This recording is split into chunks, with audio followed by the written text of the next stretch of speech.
Welcome to Sally Melodies classroom, where we learn basic music. Today we have a different lesson. We are talking about the C clef.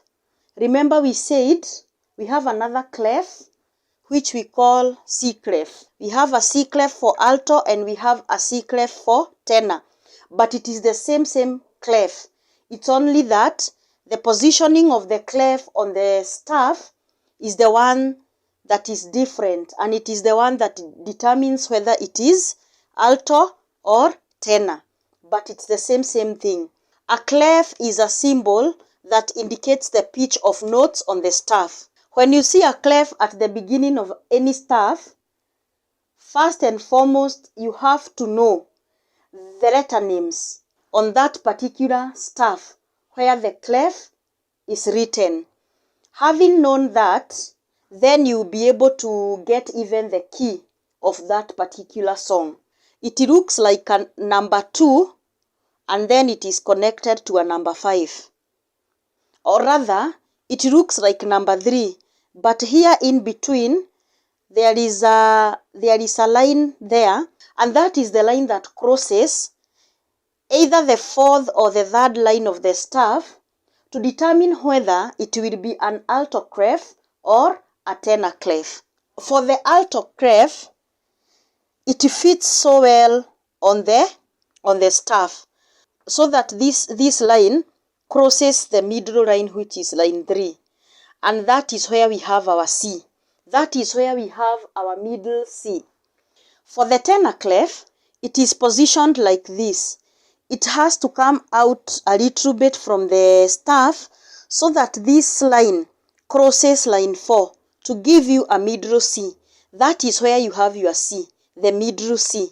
The middle C on alto clef is on line 3, and the middle C on tenor clef is on line 4. And this means that you will have to draw a lot of ledger lines so that you can accommodate the notes that will come after this line. If you are doing the scale of C, if this is your C, and this is D, and this is E, and then you have the rest of the notes going up, you will be required to draw short lines, the detached lines called ledger lines. Same applies to the alto clef. Unlike the other clefs, for the treble clef, our C is found just below the staff on a ledger line, and when you draw your scale, it goes up to this 3rd space. And for the bass clef, the middle C is there as it goes down.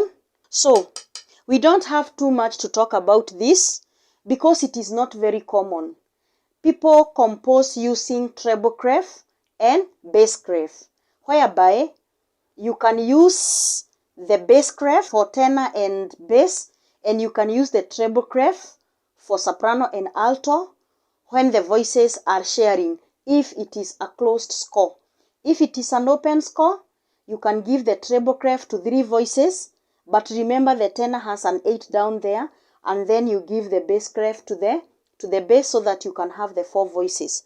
Although we have some composers who can use it, it can also appear in the exam, and then you are asked, what kind of C clef is that?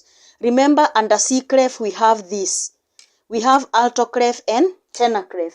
This clef is commonly used when you are composing for instruments.